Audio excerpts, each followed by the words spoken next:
सभी दोस्तों को नमस्कार। दोस्तों आज का जो टॉपिक है वो विकास तो हमने पढ़ चुके हैं। अब हम विकास को प्रभावित करने वाले कुछ कारकों के बारे में डिस्कस करेंगे। पहला कारक यहाँ पर देखिए शारीरिक रचना को लेकर के है। कई बार ऐसा होता है कि जब शरीर सुंदर होता है, अट्रैक्टिव होता है और स्वस्थ होता है तो आपका जो कॉन्फिडेंस होता है वो बढ़ जाता है। ठीक है, तो शारीरिक रचना भी कहीं ना कहीं आप देखोगे तो यहाँ पर प्रभावित करता है। अंतःस्रावी ग्रंथियां, जो अंदर कुछ ऐसे स्राव जो होते हैं, कुछ रस ऐसा निकलता है जो कि आपको प्रभावित करती हैं, आपके ग्रोथ को प्रभावित करती हैं।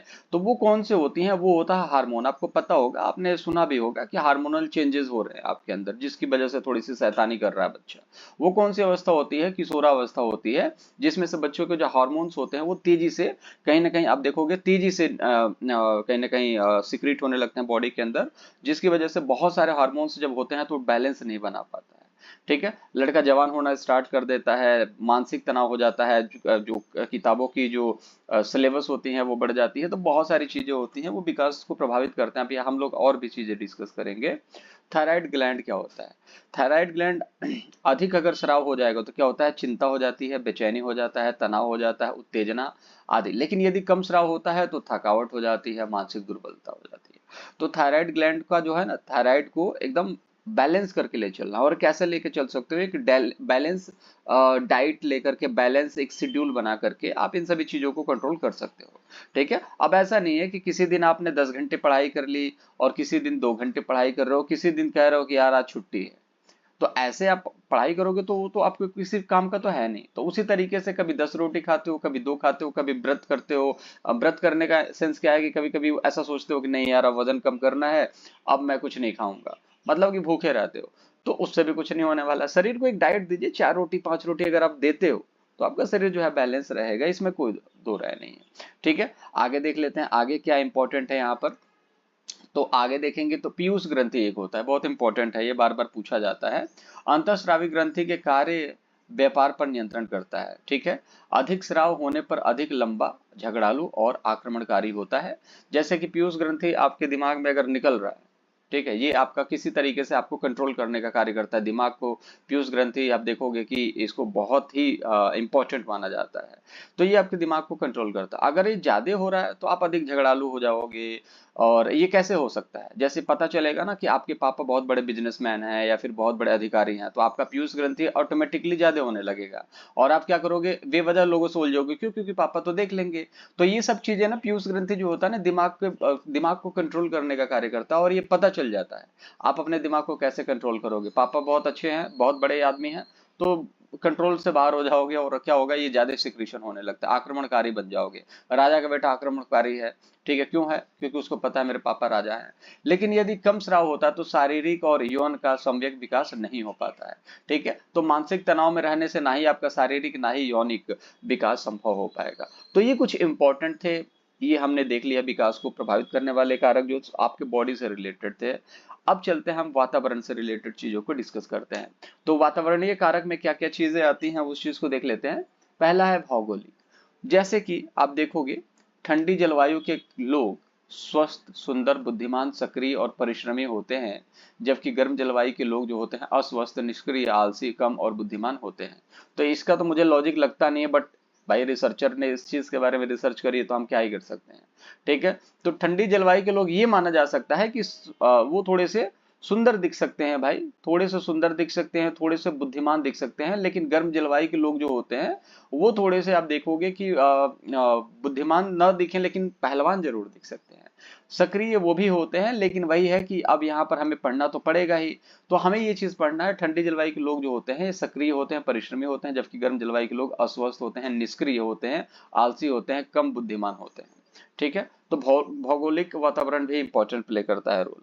अब जैसे आप देखोगे कि बोला जाता है कि देसी टमाटर, देसी टमाटर क्यों बोला जाता है देसी टमाटर? ठीक है, विदेशी क्यों नहीं बोला जाता? देसी इसलिए बोला जाता है कि जिस तरीके की जलवायु इंडिया की है उस तरीके की चीजें अगर आप खाओगे तो आपकी सेहत के लिए अच्छा है।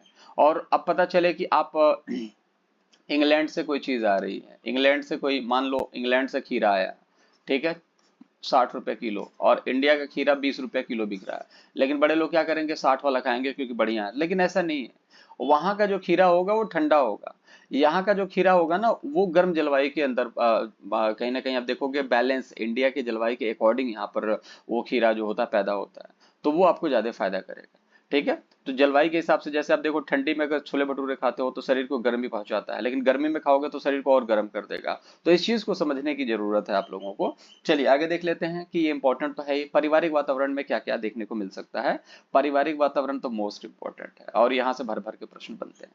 अब क्या होता है ये देख लेते हैं। माता पिता का कठोर अनुशासन।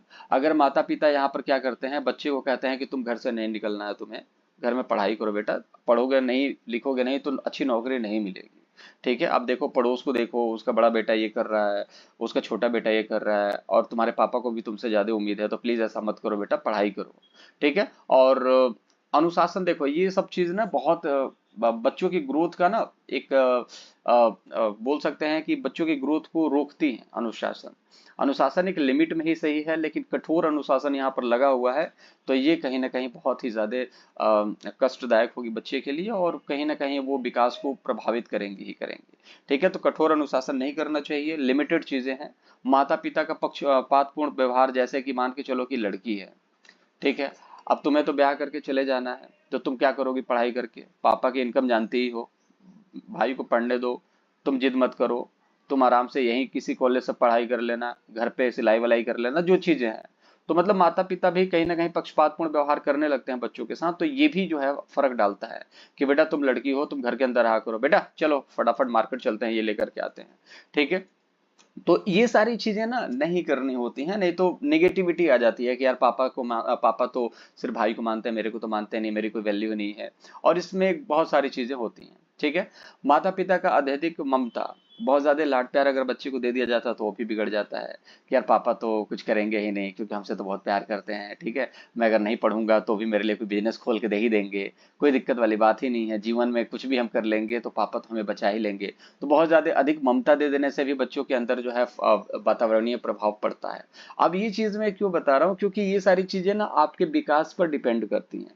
अगर आपको मान के चलो कि टीचर बनना है, और ये सारी चीजें हैं जैसे कि माता पिता आपके भाई को ज्यादा मानते हैं, आपको नहीं मानते हैं, तो आप टीचर बनने में आपका दिमाग जो है ना निगेटिव हो जाएगा, आपको मोटिवेशन मिलेगा नहीं, तो आप अपने विकास को, अपने अचीवमेंट को अचीव नहीं कर पाओगे ना, तो ये कारक कारण हुआ कि नहीं ना अचीव करने के। ठीक है, और अगर यही व्यवहार पक्षपातपूर्ण न हो तो भी एक अच्छा कारण है पारिवारिक रूप से। अत्यधिक अगर किसी को माना जाए तो पढ़ाई लिखाई में ध्यान नहीं देगा कि अरे ठीक है हमारा भर्ती में नहीं होगा तो कोई बात नहीं, पापा है ना बिजनेस खोल देंगे। तो माता पिता की अत्यधिक ममता भी वातावरणीय कारक होती है जो कि आपके विकास में बाधा बनती है। ठीक है, अगर मिला जुला बैलेंस दिया जाए तो भी आपके वातावरण में कहीं ना कहीं विकास का कारण होगा, अच्छे विकास का। ठीक है, माता पिता द्वारा आदर्शों को थोपना, बेटा तुम बड़े बेटे हो, ठीक है, तो तुम्हें इस तरीके से ही चलना है। ठीक है, तुम्हें सारा कुछ लेकर के चलना, तुम छोटे हो तो छोटे के तरीके से रहो। ठीक है, छोटों को ना बड़े की इज्जत करनी चाहिए, अगर बड़ा एक थप्पड़ मार भी दे तो तुम्हें सुनना पड़ेगा, कोई दिक्कत नहीं, बड़ा ही तो है, तुम्हारे भले के लिए तो बोल रहा है।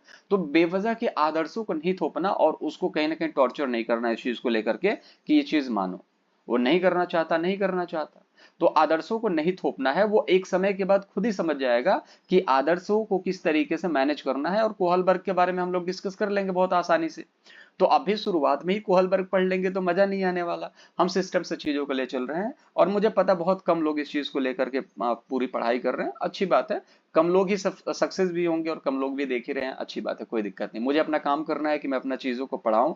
चैनल को सब्सक्राइब करें ना करें इससे मुझे फर्क पड़ता नहीं है, क्योंकि मेरा जो काम है मैं वो कर रहा हूँ, और फल की चिंता तो मैं कभी करता ही नहीं। चलिए, माता पिता का असंतोषजनक वैवाहिक जीवन मोस्ट इंपॉर्टेंट है। ये देखिए, असंतोषजनक, मम्मी जो है पापा से खुश नहीं है और पापा जो है मम्मी से परेशान है, तो ये दोनों जब आपस में लड़ेंगे तो बच्चा यहाँ पर देखेगा और कहेगा यार ये तो दोनों लड़ते ही रहते हैं। ठीक है, चलो कोई बात नहीं, चलो खेलने चलते हैं, क्योंकि ना पापा बोलेंगे पढ़ने के लिए ना मम्मी। हाँ, इन दोनों में अगर गुस्सा होगा तो या करके इसको पीट जरूर देंगी कि चुपचाप बोला ना बैठ करके शांत रहा कर। तो इस तरीके से आप देखोगे तो ये सारी चीजें जब चलेंगी, जब वैवाहिक जीवन में इस तरीके से होगा तो बच्चे का विकास तो डेफिनेटली रुकने वाला है। कोई कोई माई का लाल हो ही नहीं सकता जो उसको विकास को ऐसा ऐसा निकल जाए बच्चा कि वो कहीं ना कहीं आईएएस बन जाए या फिर कोई भी जीवन में अचीवमेंट हासिल कर ले, ऐसा नहीं हो सकता। देखिए, गरीबी अलग चीज है, मैं एक चीज बता दूं आपको, गरीबी जो है अलग चीज है, लेकिन मजबूरी जो है वो सबसे खतरनाक चीज है। अगर आप गरीब हो ना तो आप अचीवमेंट ले सकते हो, जीवन में अचीव कर सकते हो, लेकिन मजबूरी में ना आप कुछ भी नहीं अचीव कर सकते। जैसे कि आप बोला जाता है ना कि ये गरीब, इस गरीब किसान के बेटे ने, इस गरीब मजदूर के बेटे ने ये अचीवमेंट हासिल कर ली, करोड़पति बन गया। तो यार वो गरीब था लेकिन मजबूर नहीं था। लेकिन आपको पता है कि बहुत सारे जैसे कि मान के चलो, ये पक्षपातपूर्ण की बात करते हैं। जैसे कि एक लड़की है, एमए पास है, ठीक है, बहुत एजुकेटेड है, लेकिन पापा ने कहा कि नहीं बेटा, मैं तुम्हें और नहीं पढ़ाऊंगा और मैं तुम्हें टाइम नहीं दूंगा, मैं तुम्हारी शादी करने जा रहा हूँ। इसकी शादी कर दिया। बहुत अमीर था इसका बाप, लेकिन फिर भी इसकी शादी कर दी। तो वो किस वजह से नहीं बन पाई, अपने अपने सपनों को कैसे पूरा नहीं कर पाई? क्यों? क्योंकि उसकी मजबूरी थी, वो सामाजिक बंधनों में बंधी हुई थी, जिसकी वजह से वो अचीवमेंट को हासिल नहीं कर पाई। तो सबसे गरीबी और अमीरी कुछ भी नहीं होता अचीवमेंट हासिल करने के लिए, सबसे बड़ी बात होती है मजबूरी। अगर आपके पास मजबूरी है, जैसे कि आप 8 घंटे नौकरी करके फिर तैयारी कर रहे हो, तो 2 घंटे आप तैयारी कर पाते हो। लेकिन आप गरीब हो लेकिन 10 घंटे तैयारी कर रहे हो, तो आप तो लोगे ही ना यार। तो गरीबी अमीरी से किसी भी कभी भी आप ये नहीं तोल सकते कि गरीब है या अमीर है तो सक्सेसफुल का रेशियो निकालना नहीं। मजबूरी देखिए इंपॉर्टेंट है। गरीब का लड़का बन सकता है, अमीर का लड़का बन सकता है, लेकिन मजबूर लड़का कभी भी नहीं बन सकता, कभी भी अचीवमेंट हासिल नहीं कर सकता, क्योंकि उसके पास वो संसाधन नहीं है, वो मजबूर है। तो असंतोषजनक जब व्यवहार होता है, तो यहाँ पर आप देखोगे क्या होता है कि बच्चा जो होता है मजबूर होता है, उसको समझाने वाला कोई नहीं होता, पढ़ाने वाला कोई नहीं होता, वो अपने जीवन में ऐसे ही रहता है और वो कुछ कर भी नहीं सकता। ठीक है, तो ये दो चीजें देख ली, भौगोलिक वातावरण, पारिवारिक देख लिया। अब विद्यालय वातावरण, विद्यालय में क्या होता है? अनुचित पाठ्यक्रम। ठीक है, ऐसा पाठ्यक्रम जो कि उचित नहीं है उसको अनुचित कहते हैं। मतलब कि एक बच्चे को क्या पढ़ाना चाहिए, आपको पता है 30 बच्चे हैं। अब 30 बच्चे में एक सिलेबस ऐसा बन जाए, 30 बच्चों में एक सिलेबस ऐसा बन जाए जो कि आपको मैक्सिमम 15 से 20 बच्चे समझ पाए और 10 बच्चे समझ ही नहीं पा रहे हैं, और आप उसको मॉडिफाई कर ही नहीं पा रहे हो कि हाँ 10 बच्चों को हम कैसे समझा सकें। तो फिर बच्चा तो 10 जो बच्चे हैं उनका तो ग्रोथ होना है नहीं, तो उनका विकास तो वैसे भी नहीं होने वाला है। अगला देख लेते हैं, अगला क्या है? दोषपूर्ण शिक्षण विधियां। हमारे समय में तो क्या कहने भाई, टीचर है, पैराग्राफ पढ़ाओ, चलो खड़े हो जाओ, पैराग्राफ पढ़ो, पैराग्राफ पढ़ो, पैराग्राफ पढ़ो, पूरा घंटी पैराग्राफ पढ़वा देते थे, हो गया। ठीक है, कल मिलेंगे। फिर कल, हाँ कहाँ पर पढ़ा, कहाँ छोड़े थे, हाँ तुम बीच से, हाँ तुम खड़े हो जाओ, आज पूरा पैराग्राफ पढ़ाओ, टीचर सो रहे हैं। तो ये शिक्षण विधि नहीं है। कुछ लोग हैं जो लेक्चर ही देते हैं, सिर्फ लेक्चर लेक्चर लेक्चर, तो ये भी शिक्षण विधि का एक अच्छा शिक्षण विधि नहीं है, वो दोष है उसके अंदर। ठीक है, आप कहीं ना कहीं बच्चों को कनेक्ट करके बताइए। जैसे देखिए, कोई मूवी जो होती है ना वो फ्लॉप होती है और कोई मूवी हिट होती है, इसके पीछे रीजन क्या होता है पता है? फ्लॉप मूवी वो होती है जो ऑडियंस को ना अट्रैक्ट नहीं कर पाती। ठीक है, ऑडियंस को अट्रैक्ट नहीं कर पाती, लोग समझ ही नहीं पाते दिखाना क्या चाहता है। तो वैसे ही होता है कि पढ़ाई में भी आप पढ़ा रहे हो लेकिन बच्चे को समझ में नहीं आ रहा क्या पढ़ा रहे हो, तो बच्चे तो इंटरेस्ट लेंगे नहीं। हिट में क्या होता है कि हर एक चीज समझ में आ जाती है, स्टोरी समझ में आ जाती है, कहानी समझ में आती है और चीजें याद हो जाती हैं। क्रिस जो है सबको याद है कि हाँ क्रिस जो है उड़ता था, स्पाइडरमैन उड़ता था, लेकिन बहुत सारी फिल्में ऐसे हैं जो बच्चों को नहीं याद है। तो आपको क्रिस जैसी कहीं ना कहीं शिक्षण विधि लानी होगी जो बच्चों को एंटरटेनमेंट के साथ साथ नॉलेज भी दे। वो तो है नहीं, क्योंकि उसमें तो मेहनत लगता है और वो करना नहीं चाहता। हर कोई शॉर्टकट में बनना चाहता है, जीवन में अचीव करना चाहता है कि हम शॉर्टकट से कुछ एक ऐसा फॉर्मूला ले लें कि बच्चों को वो पढ़ा दें और काम हो जाए। मेहनत कोई नहीं करना चाहता। ठीक है, तो मेहनत अगर जो करेगा वो जीवन में सफलता पाएगा। दोषपूर्ण परीक्षा प्रणाली है जिसमें नंबर्स को मैटर किया जाता है। देखो आज भी मैटर किया जाता है। आप एटीटी ओबीसी एससी एसटी में हो तो सीटेट पास करोगे, 90 हो तो आप जनरल में सीटेट पास करोगे। तो क्या ये नंबर नहीं है? नंबर लाना नहीं है आपको, नंबर तो मैटर करता ही करता है। लेकिन दोषपूर्ण परीक्षा प्रणाली है, इसको भी याद रखना है। कुछ ऐसा तरीका अपनाना पड़ेगा कि बच्चे परीक्षा से न भागे और डरे ना, हाथ पैर न कांपे। उस चीज को भी कहीं ना कहीं विद्यालय में लाना चाहिए, और इसके पीछे बहुत सारे काम हो ही रहे हैं, कोई दिक्कत वाली बात ही नहीं है।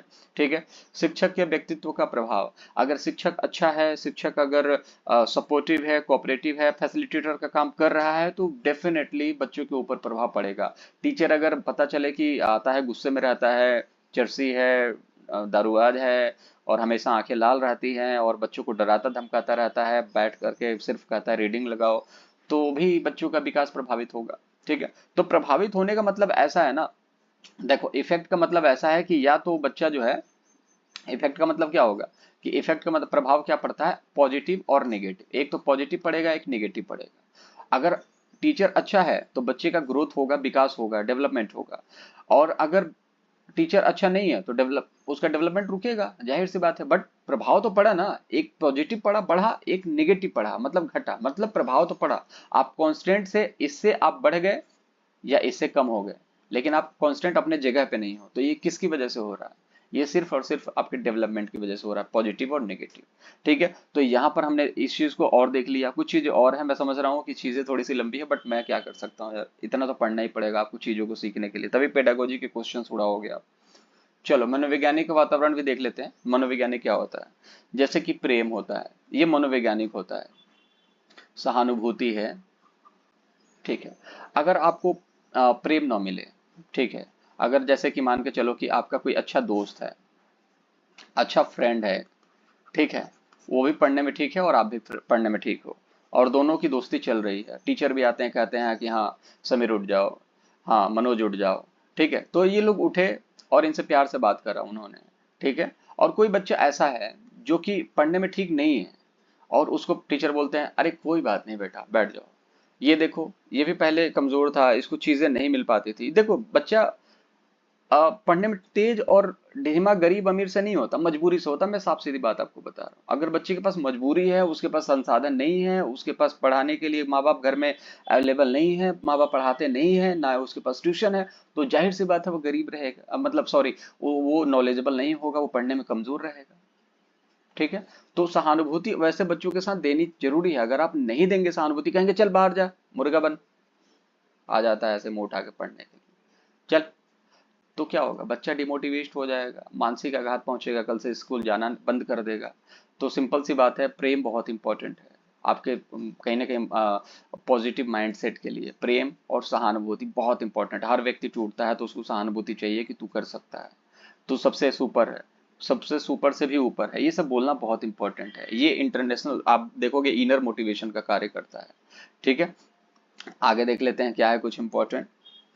तो एक और है सामाजिक, व्यक्ति के खान पान, रहन सहन, रीति रिवाज, कार्यशैली आदि को, ये भी जब आप फॉलो करते हैं ना, तो आपको देखने को मिलेगा कि ये भी विकास में बहुत मेन रोल प्ले करता है। जैसे कि देखो, खान पान इंपॉर्टेंट होता है भाई, जैसा खाओगे वैसा दिमाग डेवलप होगा, जैसा रहन सहन है उस हिसाब से आप देखोगे, जैसा रहन सहन होगा उस तरीके से आपका डेवलपमेंट होगा, जैसा आपका रीति रिवाज है, कार्यशैली है, जैसा आप कार्य करते हैं। ठीक है, तो समाज में जैसे पता चले कि आपके पिताजी लेबर हैं, तो आप भी लेबर वाला काम करोगे तो आपका डेवलपमेंट भी उसी तरीके से होगा।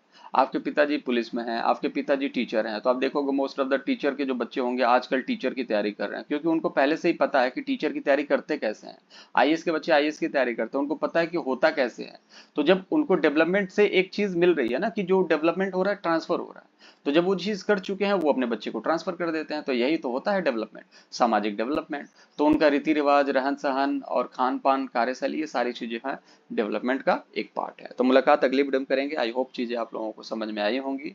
अगर आई होंगी तो चैनल को चाहे तो सब्सक्राइब कर सकते हैं। अब हम लोग बेसिक वो वाले फंडे कहीं ना कहीं पढ़ने वाले हैं, जो जिसमें 1 2 नंबर, 3 नंबर, 4 नंबर हर एक बार पूछा जाता है, परीक्षाओं में आता है, उसको हम क्वेश्चंस में डिस्कस करेंगे। लेकिन एटलीस्ट आप इन सभी बेसिक चीजों को, फंडा को अगर कंप्लीट करेंगे तो आपको लगेगा कि हाँ हमने कंप्लीट नॉलेज ली है। और वो जो होता है वो आपको सबसे इंपॉर्टेंट है, मनोवैज्ञानिक दबाव से बचाता है, और आपको लगता है कि यार हमने सब कुछ पढ़ रखा है तो कोई डरने की बात ही नहीं। मुलाकात अगली वीडियो में करेंगे, ख्याल रखेंगे आप। Okay, take yourself, bye bye.